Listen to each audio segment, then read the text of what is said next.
नमस्कार। मैं मोहित शर्मा आप सभी का स्वागत करता हूं आपका अपना चैनल शर्मा जीएस अड्डा में। तो बिहार स्पेशल सीरीज को कंटिन्यू करते हुए आज हम लोग उसका नेक्स्ट पार्ट देखेंगे।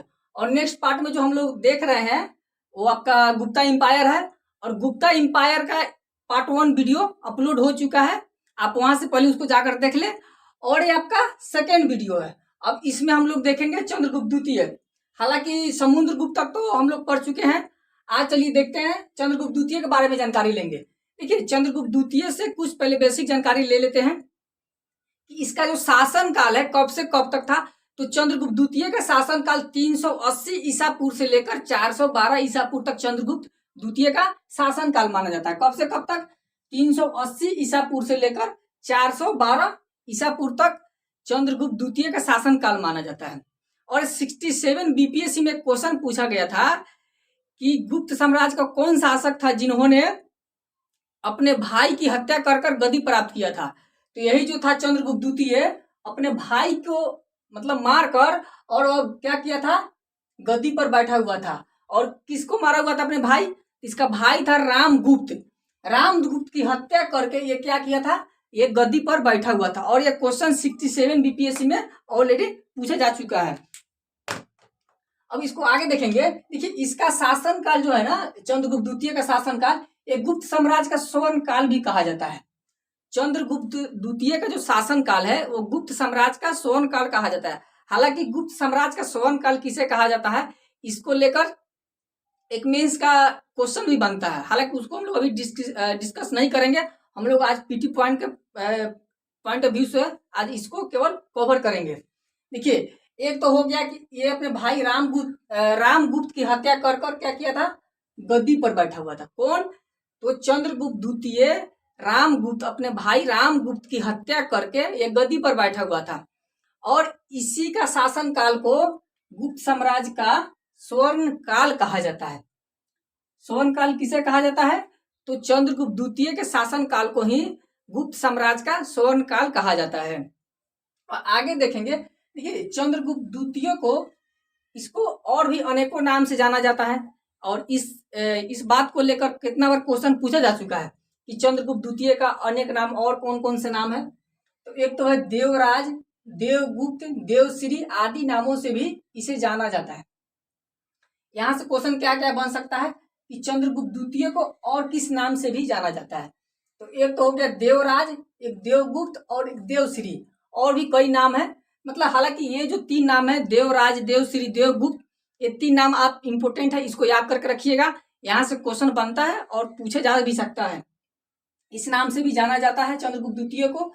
और इसने अपनी पुत्री प्रभावती का विवाह जो किया हुआ था वो वाकाटक राजा रुद्रसेन द्वितीय से इसका अपना पुत्री का विवाह किए हुआ था। कौन किया हुआ था?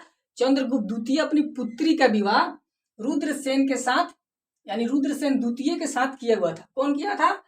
तो चंद्रगुप्त द्वितीय। देखिए, फायान जो था फायान चीनी यात्री ये चंद्रगुप्त द्वितीय के काल में ही भारत आया हुआ था। एक क्वेश्चन यहाँ से भी पूछा जाता है चंद्रगुप्त द्वितीय से कि फायान किसके शासन काल में भारत आया हुआ था। तो फायान चंद्रगुप्त द्वितीय के शासन काल में भारत आया था। और इसी का एक यात्रा वृत्तांत है फोक्यो की। ये आपका फायान का यात्रा वृत्तांत है जिसमें गुप्तकालीन संस्कृति का वर्णन किया गया है। इसमें क्या किया गया है? फोक्यो की में गुप्तकालीन संस्कृति का वर्णन किया गया है। और ये यात्रा वृत्तांत किसका है? फायान का यात्रा वृत्तांत है। और फायान चंद्रगुप्त द्वितीय के शासन काल में भारत आया हुआ था। चंद्रगुप्त द्वितीय ने शक शासकों का अंत किया तथा विक्रमादित्य की उपाधि धारण की। देखिए, चंद्रगुप्त द्वितीय को ही विक्रमादित्य के नाम से भी जाना जाता है। अब इस नाम से क्यों जाना जाता है, इसके पीछे रीजन है कि इन्होंने शक शासकों को पराजित किया और पराजित करने के बाद यह अपना विक्रमादित्य की उपाधि धारण किया। इसीलिए इसको विक्रमादित्य के नाम से भी जाना जाता है चंद्रगुप्त द्वितीय को। देखिए, चंद्रगुप्त द्वितीय के दरबार में ही 9 रत्न रहा करते थे। एक क्वेश्चन यहां से भी बनता है कि चंद्रगुप्त द्वितीय के दरबार में 9 रत्न रहा करता था, ये बनता है क्वेश्चन। अब इसमें कौन कौन है? वराहमिहिर, आर्यभट्ट, ब्रह्मगुप्त, कालिदास, धवंतरी, अमर सिंह आदि प्रमुख थे। इतना जो है ये इम्पोर्टेंट है। क्या क्या इम्पोर्टेंट है? एक तो हो गया वरामिहिर, आर्यभट्ट, ब्रह्मगुप्त, कालिदास, धवंतरी और अमर सिंह, ये लोग क्या है? नवरत्न है। और ये नवरत्न चंद्रगुप्त द्वितीय के दरबार में ही रहा करते थे। अब चंद्रगुप्त द्वितीय देखिए, ये इसका तो एक तो प्रथम राजधानी था ही, और इसने उज्जैन को अपना दूसरा का राजधानी बनाया हुआ था। उज्जैन को दूसरी राजधानी बनाया। उज्जैन को दूसरी राजधानी किसने बनाया? तो उज्जैन को दूसरी राजधानी आपका चंद्रगुप्त द्वितीय ने ही बनाया था। अब उसके बाद आता है कुमारगुप्त, इसे महेंद्रादित्य के भी नाम से जाना जाता है। अब कुमारगुप्त कौन था? तो चंद्रगुप्त द्वितीय का पुत्र था कुमारगुप्त। अब देखिए इसे क्या क्या क्वेश्चन बन सकता है। एक तो बनेगा कि इसका शासनकाल कब से कब तक था?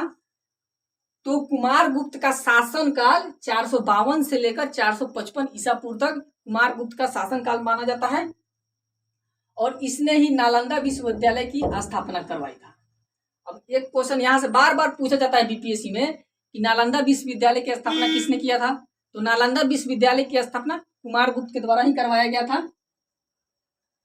तथा वह कार्तिकेय का उपासक भी था। देखिए कुमारगुप्त से दो क्वेश्चन एकदम आपका पूछेगा ही पूछेगा और बनता है। एक तो नालंदा विश्वविद्यालय की स्थापना किसने करवाया, और ये किसका उपासक था?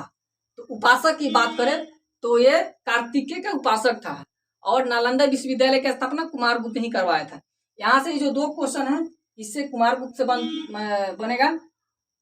अब उसके बाद आता है स्कंदगुप्त। स्कंदगुप्त कौन है? तो स्कंदगुप्त कुमारगुप्त का बेटा है। अब इसका शासनकाल 455 से लेकर 467 ईसा पूर्व तक स्कंदगुप्त का शासनकाल माना जाता है। अब देखिए इसके शासनकाल में होता क्या है कि जो स्कंदगुप्त अपना शासन साम्राज्य चला रहा था, उस समय इसके ही साम्राज्य में हुनों द्वारा इसके खिलाफ क्या किया गया? विद्रोह कर दिया गया। हुन जो जाति थे उनके द्वारा इसके खिलाफ विद्रोह कर दिया गया। अब इस विद्रोह को क्या किया उसने? मतलब समाप्त कर दिया, पराजित कर दिया विद्रोही को, और विद्रोही को पराजित किया। इससे एक क्वेश्चन बनता है कि इसने हुनों को पराजित किया। हालांकि ऑनलाइन में क्वेश्चन पूछा जाता है कि हुनों को पराजित किसने किया, तो हुनों को पराजित करने का श्रेय स्कंदगुप्त को जाता है। ठीक है, और स्कंदगुप्त के द्वारा ही सुदर्शन झील का पुनरुद्धार करवाया गया था। सुदर्शन झील का निर्माण नहीं करवाया गया था, सुदर्शन झील का निर्माण किसी और के द्वारा करवाया गया था। आपका मौर्य साम्राज्य हम लोग बता चुके हैं। ये सुदर्शन झील का पुनरुद्धार जो करवाया गया था वो आपका स्कंदगुप्त के द्वारा ही करवाया गया था। स्कंदगुप्त से ये दो क्वेश्चन बन सकता है, एक तो कि हुनों को पराजित किया, और सुदर्शन झील का दोबारा जो निर्माण करवाया था पुनरुद्धार, वो आपका स्कंदगुप्त करवाया था। अब एक लास्ट क्वेश्चन और बनता है गुप्त साम्राज्य से, वो क्या बनता है कि गुप्त साम्राज्य का अंतिम शासक कौन था? तो गुप्त साम्राज्य का अंतिम शासक भानुगुप्त को माना जाता है। भानुगुप्त को अंतिम शासक माना जाता है किसका? गुप्त साम्राज्य का, जिसके शासन काल में सती प्रथा का प्रथम साक्ष्य मिलता है, और वो एरन अभिलेख से मिलता है कि गुप्त साम्राज्य का अंतिम शासक भानुगुप्त को माना जाता है, जिसके शासन काल में सती प्रथा का प्रथम साक्ष्य मिलता है, और वो जो प्रथम साक्ष्य मिलता है वो आपका एरन अभिलेख से मिलता है। कहाँ से मिलता है? एरन अभिलेख से प्राप्त होता है। क्या? सती प्रथा का प्रथम साक्ष्य भानुगुप्त के शासन काल में ही मिलता है। हम लोग गुप्त साम्राज्य देख लिए। देखिए गुप्त साम्राज्य से इससे बाहर क्वेश्चन आपका नहीं बनेगा। अभी इसके बाद बनता है आपका पाल वंश आता है, ये सब हम लोग देखेंगे। इतना तक हम लोग क्लियर कर लिए, फिर हम लोग नेक्स्ट वीडियो में मिलेंगे। तब तक के लिए आप सभी का बहुत बहुत धन्यवाद।